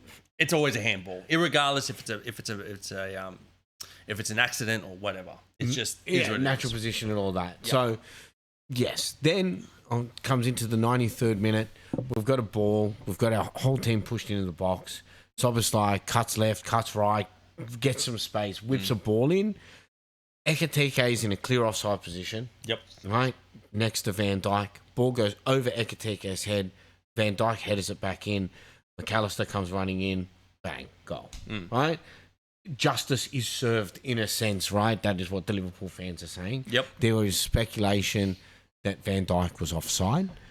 Now, I can understand it because you look at one angle and you go, he is offside. Yeah. Now, the automatic VAR went and took the player that's behind Van Dijk and said that his foot kept him onside. There is plenty of videos floating around saying it is an offside goal. This needs to go on review. It is getting reviewed. There's no official review that is happening for it. But, I mean, fuck, I'll take the luck if it is offside. Yeah, bro, you take the 3 points away from home. In regards to the offside, I just go with the referee's call. Now, he said it was onside. The linesman said it was onside. It was too hard to tell. It is. There's too many players in front. The angles don't look great. I'm sure there's some evidence that makes it look like he might be offside. I'm sure there's evidence that makes it look like he's onside. You can't really tell. You just got to go with whatever's in front of you. Back in the day, you just go with whatever the ref says. Back in the day, they would have gone, oh, it's close enough. Yeah. Right? You just go with it. But look, now we've got VAR. Everybody expects it to be 100% all the time. And if they made a clear mistake, we get that. But I think that's the problem is that it's also that people look at it from a camera angle that's not side on. Yeah. It's there. And the players standing in a big gap, but then you've got two players on either side that come down. And you're like, dude, they're like, oh, look at the lines on the pitch. I'm like, yeah, but you can't see the person behind Van Dijk. You can't see this person. You can't see that person. Also, the timing of the kick, different. Like, it's an annoying thing to argue. Obviously, I'm just going to take the 3 points and be like, oh, I'm sorry. Now, what they might have to do is have cameras on both sides, so that way you've got. Because I think they only had the one side of where the. You've only got the one diagonal camera angle. Yeah, so maybe they might need to have two, so that way, because then you can have Aina's side. And you could see if his foot is actually in front of Van Dijk's or not. But look, with what they got at the moment, that the linesman said onside, you just go with what the linesman said. Correct. I'm burning though. I should have been offside. Fucking bullshit. Let's get into the other bullshit game. Then we had Palace Wolves. This one hurt you too. This one hurt me too because again, I had a draw. You had Palace, and 90th minute. Fucking look. All right, let's get into the game. So, Wharton gives away a penalty. Clear penalty, then it was a silly tackle. Silly tackle, yeah. But then Wolves get the penalty, and it was a dog shit penalty. Oh, it was terrible. It was too slow. It was nice. Perfect height. It was perfect for Henderson. Keeper held it. Yeah, that's how you know it was bad. Yeah. Then Krejci. Yeah, sure, we'll go with that. Gets 2 yellows. The first one was for a tackle, I believe, and then it was a tackle. He pulled the guy back. The second one was for kicking the ball away. Now, I kind of feel bad. Because he blew the whistle and like a second later he kicks the ball, and I think it was more that the Palace fans kind of egged the ref on, and pushed it, and that's always the home ground advantage, right? You get the home ground advantage, you have more influence, and I think it worked in this case. But look, I'll give it to Wolves. They held out for as long as they could, but look, 90th minute, fucking Palace score. It was a nice goal. It's always going to happen when you get a red card. And I think if there was no red card, you get a different result there. Yeah. Gusend scored in the 90th minute. Don't know who he is, but he fucked my tipping, so fuck that guy. I like that guy. Fuck that guy. That guy's the man. Then we had Sunderland versus Fulham. all right, This is interesting. We both picked Sunderland, and it didn't work. No. Well, the whole thing is, right, Sunderland, we were the first team to beat them at home. Yep. Then they come in to back-to-back losses at home. The curse has been broken. The confidence has been shot. Yeah, gone. But for a Fulham win 3-1, it's a scoreless first half. Yeah, it was a very tight first half. Yeah, which is kind of crazy, to be honest. Well, you kind of expect that in Sunderland games. It's not usually a high-scoring game. Yeah, they're very defensive focused. Yeah. Right? Like their best keep it player is their tight. centre-back. Yeah. So Lafay? No. Ballard. Ballard. Yeah. Ballard, yeah. But I will say, Jimenez's first goal off the corner, beautiful header. Yeah, great Fantastic. header. For a guy that had his skull fractured, he's done pretty well for himself. Exactly right. And then the penalty. I don't know why they just are intent on pulling jerseys in the box or pushing in the box, but this was clear as day. I get a bit of tussling and some pushing, but why do they pull the jersey? Yeah, no, it's the most obvious foul. You can see the jersey being extended out by someone. Especially with VAR. Yeah. And look, what was his name? Brozzy, the centre-back for Fulham. He goes down like a sack of shit, and yeah, they get a penalty. Bassi gets pulled in the box. Jimenez gets the penalty, bangs it away. I do like he's got a nice little cheeky run up. Hey, he's good at penalties too. Yeah, very good at penalties. His conversion rate is great. And then Ballard gets the pen. Ballard was bro, what a way to win a penalty. The way he got it, he took it off two players, made a run, and got taken out in the box. Yeah, it was nice. Sunderland get the goal. Lafay scores. Yep. Every time I hear Lafay, I always think about is it the Love Guru with Michael Myers? Yeah, Michael Myers. You think I remember what happened in the Love Guru? Justin Timberlake is the. It was a dog shit movie, but I don't know. I'm thinking of the Goon, La Flamme. The Goon. The Goon, La Flamme. That's a much better movie. Yeah. Dude, Love Guru sucked ass. Dude, I don't know how you watch that. Nick loves the Love Guru. Nick's weird. But Fulham get the 3-1 win. Iwobi scores. Spewing because I took Harry Wilson out of my team. But Stam had him on his bench. To be fair, I wouldn't have played him anyway because I thought Sunderland were going to keep a clean sheet. So. But yeah, Iwobi gets. I don't think he scored many goals this year. To be fair, but Iwobi, no, he's 5 at best. I reckon. Yeah, he's a 5-ish winger. And then we had the big game for all the Arsenal supporters, Tottenham versus Arsenal. North London derby. Which, again, this had some controversy in it, dude. Well, none of the games. Big controversy in this one. So, look, Eze opens the scoring with a Saka assist, his usual style, takes it to the byline, whips it in. I think Eze only wants to play Palace or Tottenham. Yeah. Well, to be fair, they only let him play Palace or Tottenham. They don't let him play any other games. They play Odegaard, and Odegaard does really good at looking good while doing nothing. It's the truth. That's true, yeah. But then this is what I found interesting. Rice gets his pocket absolutely picked from Mwani's equaliser. Bro, he was way too confident with that. Nah, dude, he's like standing up, looking up like he's a goddamn peacock, dude. And Mwani just comes in, makes a great tackle on him, takes control, drills it low and hard. Yeah. So that Raya can't save it. Man, Mwani is a fucking great striker. I know he's only on loan, but that was his first EPL goal. Yes, it was his first EPL goal. He has been close a couple times. He's definitely not signing for any EPL team. He wants to go back so bad. I don't blame him. I think he wants to go to Juve because that's where he was last season on loan. Loved it. They just couldn't work it out. But now he's got another year off his contract. Maybe they might work something out. But look, Mwani, I think is every game he plays, he always brings the energy. Yeah, he's a very, very good striker, and I think that had Tottenham had their players like Maddison and Kulusevski, I reckon that would have been a fucking mad setup. To be fair, I think this score of this game, Arsenal winning at 4-1, I don't think represents the actual severity of the game and the back and forth. Yes and no. We will get into it. I think yes and no.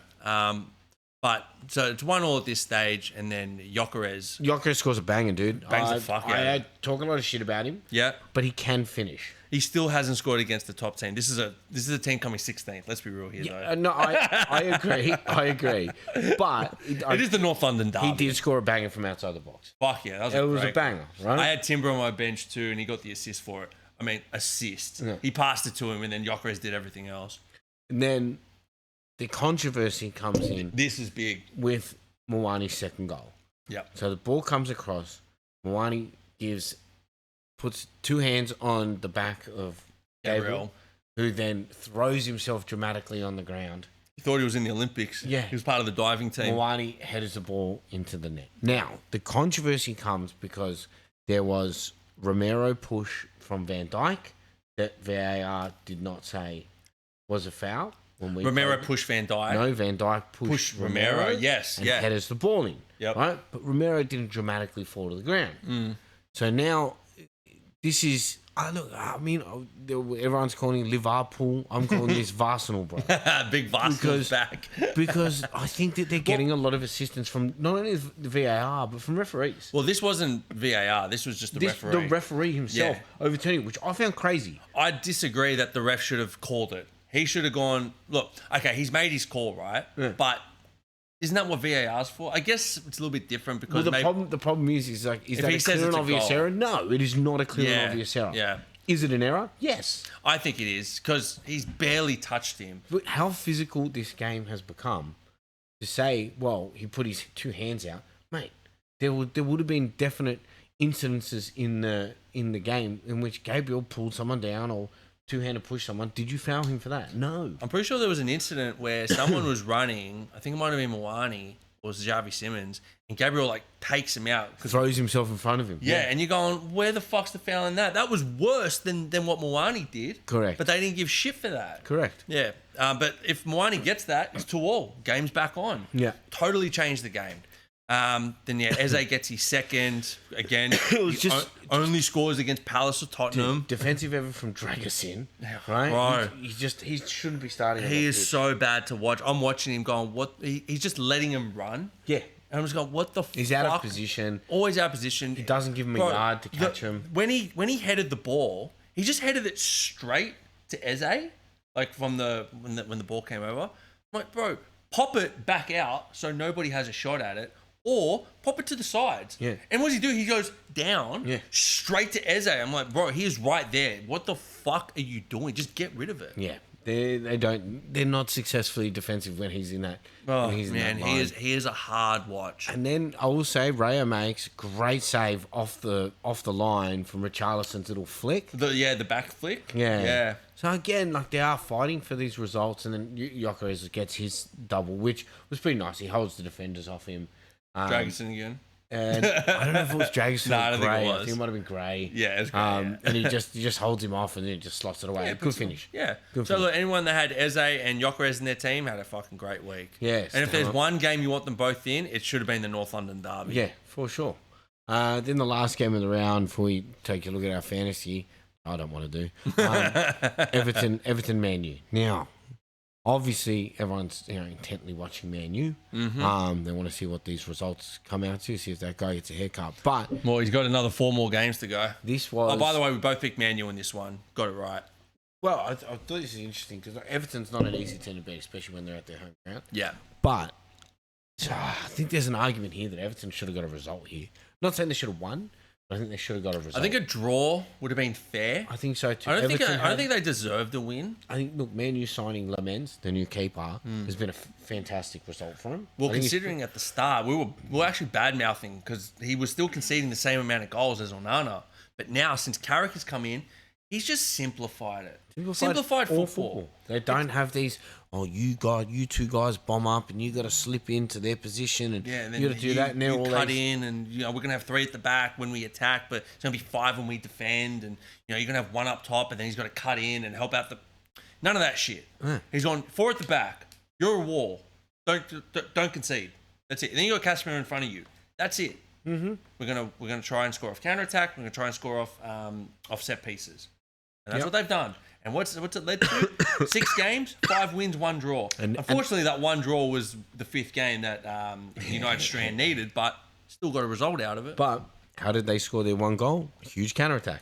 Cunha's ball, Mbembo. Mbembo, it's fantastic. Sets him away. Bro. He's 1-on-1 with the defender, goes a little bit out wide, and Sesko, who gets brought on in the 70th minute, yeah. Right? Comes bombing up the pitch, gets laid off for him, tap in. Yep.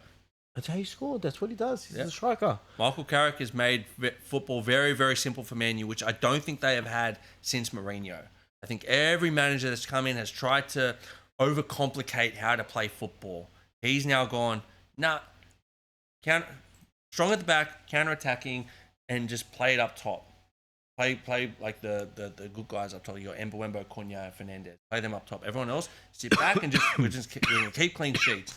And look what it's led to. Like, he's done fantastic since he's been there. And he's only there on the interim for now. I think they're going to get rid of that interim and he's going to be the full-time manager.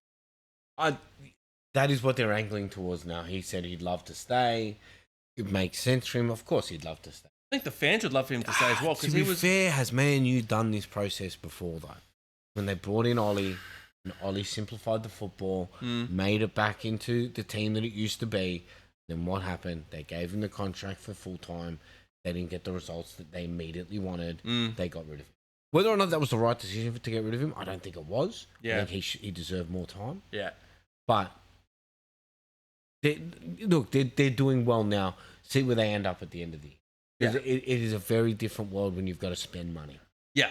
Right? It is easy to go into it. What's easy is the wrong. Yeah, managing's not that easy. Yeah, no, it's not. But it is easier when you are coming to adopt a team, and all you need to do is just the pressure's not on you. Yeah, he's got no pressure your on team, him, right? When you go into next year, he has the pressure on him. And how do you deal with the pressure? Yeah, because you're going to get players that you've asked for. You're going to have also your pre-season. You're going to have your pre-season, and you're going to lose some players. Yeah, and then you need to bring in some new players. And how are you going to bring them into your system? Look how Slot is dealing with it this year. Right? He has a lot of pressure on him because he brought in £500 million worth of players, right? And he is not getting the goals and the football that everyone expected to see. Well, yeah, I mean, we look at it now. We're 3/4 of the way through the season, and I don't think you guys have played nice football for a while. We have had a handful of games, I reckon, where I sat down and went, "This is great to watch." Yeah. Like, most of the other stuff I watch, I'm just sitting there, I'm just like, I don't like how we're playing. There's gaps of 10 minutes of a game where I'm just like, fuck. Like, I don't want to watch it. Yeah, I have to walk in and out of the room. Yeah. Because I'm just like, it looks like we could cop a goal at any minute. Yeah. Or we just sit there passing it back and forward with each other. And I'm just like, umbrellaing what it between are we yourself. doing? This is a waste of my time, your time.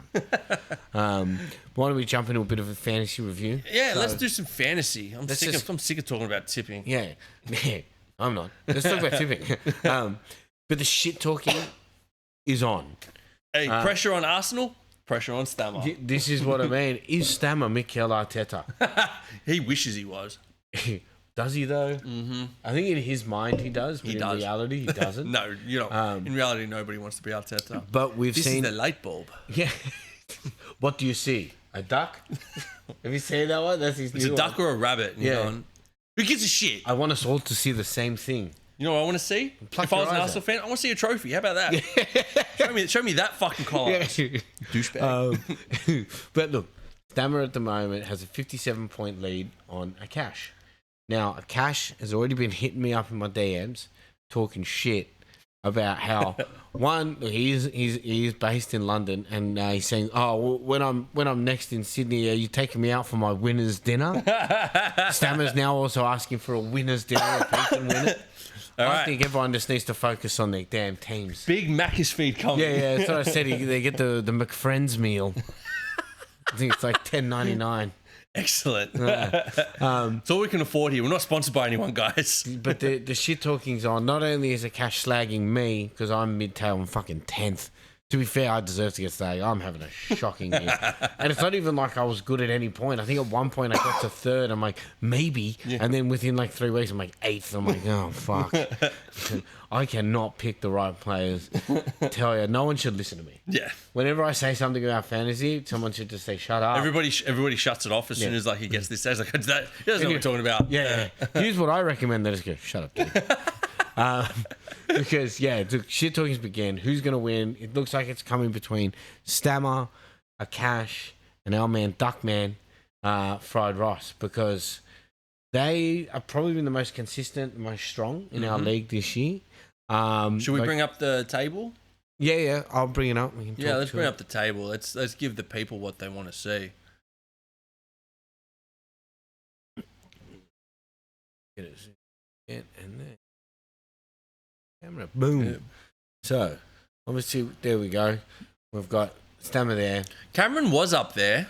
Cameron, wow, but look, to be fair, I mean, a few bad rounds. 36 points this round. Even I got more than him. Yeah, 37. Under the average, baby. Good work, bro. But, my aim is to try and somehow catch my brother. That is really what I need to do. It's 60 points there. It is 60 points. It's a good target, man. It is a good target. It is a good target. I think I can do that in 10 weeks. That's funny because I want to do the same thing after your brother called me because he took over me and tipped me in fantasy. I got the same goal. Yeah. So, that's it, man. We can do it. We can Fist do it. bumps. Fuck him. We got this. Yeah, our aim for the season is fuck my brother. Fuck you, Matt man. Poster, fuck you. Yeah. But, look, as you can say, obviously, I think the battle is with these top three. Yep. 1568, 1577, 1634. Let's see. So Let's go Cash is to 50, Stammer's team, Cash just is so we can 50, see. He's 57 behind. A Cash? I think he's 57 behind. He's 57 behind. Yeah. And then Duckman is, Another Egg Fried 9. Roost is... Another 9. 57, 66. 66. 66 points. Hey, that's...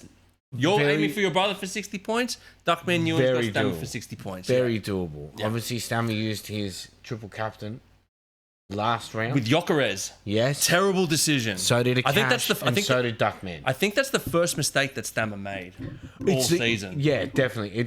He thought he was being creative by moving him to Jokeres. Yep. But unfortunately, Jokeres played both games, did nothing. Yes. Yeah. Which you think he would have done against Wolves, especially. Well, Wolves. Yeah, Brentford was a bit of a tough one, but Wolves for sure, and didn't do nothing. So yeah, look, chip wise, I've still got my Wild card. No, I've used my wild card. I've got my free hit. Yep. And I've got my bench boost. Yep. That's all. I got triple captain and bench boost. The triple captain is going to be very handy. Yeah, I'm waiting to see when they do the City one because I might triple captain Semenyo.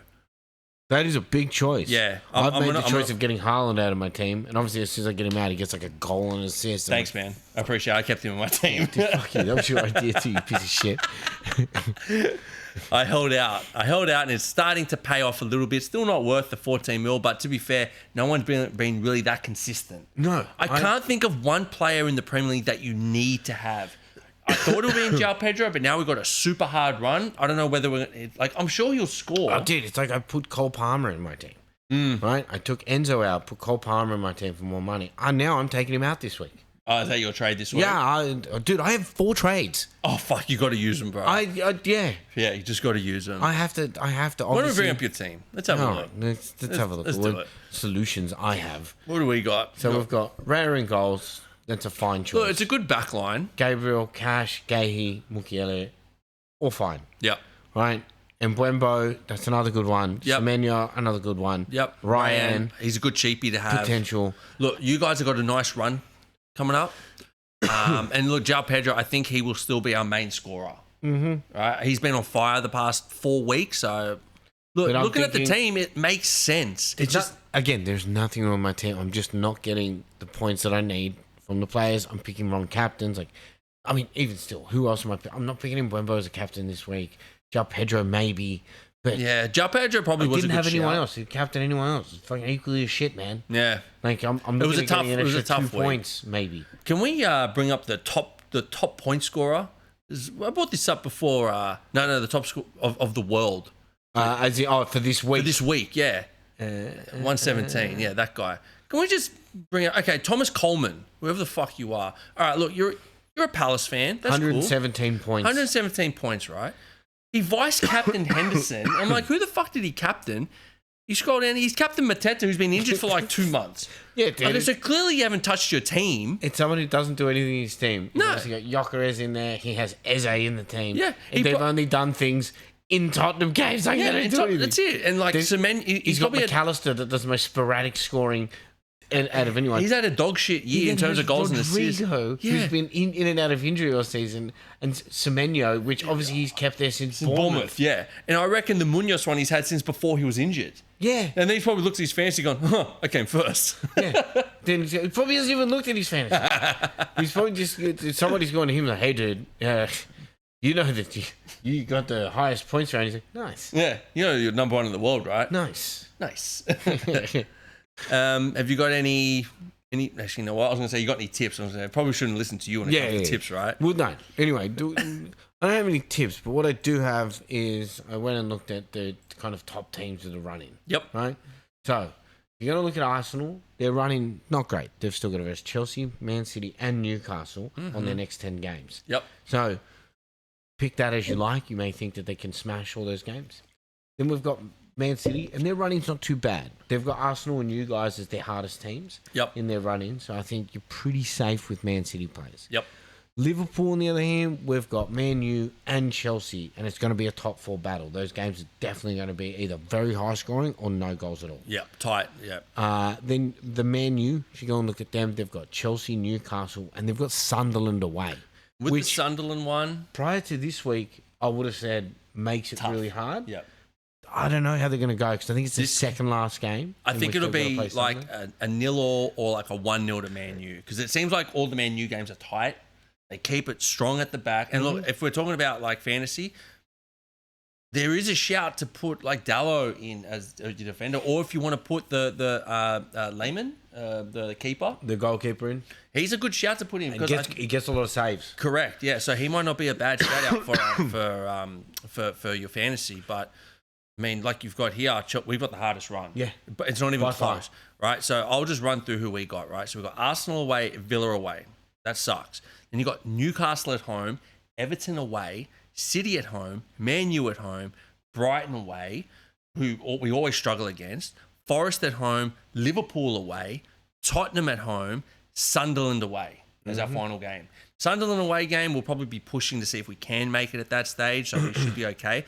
The rest of the games, except for the Forest game, I am not confident on. No. So out of those, because how many games have we played? Where's the table? Sorry. We got 10 more games. Oh, sorry. We got 11 more games. 11 more games. Right? And 9 of those games are hard. I am not confident that we're going to be making it. So the first, I already know there's going to be drop points in there. Well, I already know what can the other teams do around Man U, Chelsea, Man U, Liverpool. Yeah, because they're going to be the two teams that are now punching through. Well, there's still Villa. Villa's coming third, but I think we're dropping points. I think we're expecting them, but they are still 3 points ahead of Man U, 6 points ahead of us and you guys. So they are in the box seat at the moment. But I think we're just expecting them to drop. I don't think that there is a possibility that they actually do okay. Tammy Abraham might pull them out. I think they're going to need a little bit more Tammy Abraham. I get ya. Yeah, you know, and they do also have a hard run. Yeah, I'm pretty sure they've got us. They've got you guys. Well, got Man U. Let me do the Villa one. Where's Aston Villa? Because they are a dark horse. They get a lot of. Well, they got Wolves away. Then they got Chelsea at home. They got Man U away. They got West Ham at home. Forest away. Sunderland at home. Fulham away. Tottenham at home. This has gone back and forth. Burnley away, Liverpool at home, Man City away. That's what I mean. They got a nice run in the middle, but they end with Liverpool and City. Like, that's going to be tough. So they're going to need to get all their points before those games. And both those teams, Liverpool and City, are both going to need those wins. Oh, fuck yeah. 100%. Yeah. So it'll be very, very good games. This running now, there's going to be a lot of points getting thrown around, I think. Yeah. I think there'll be some big scoring games. So you want to change it, you got to catch up to your little brother with 60 points. Now's the time to do it. And just so everyone knows, because I know your brother complained about this before, first game, Saturday morning. So get it all done Friday night. Yeah, done deal. All right? So I don't want to hear no more bullshit excuses. Oh, dear, my brother. Why'd you remind me? You didn't tell me it was a midweek game. You're going to wipe your ass, too? What the fuck? Fucking insane, dude. Goddamn adults. But anyway, 2 weeks and we'll be back, but peace out. Someone needs a break. This guy.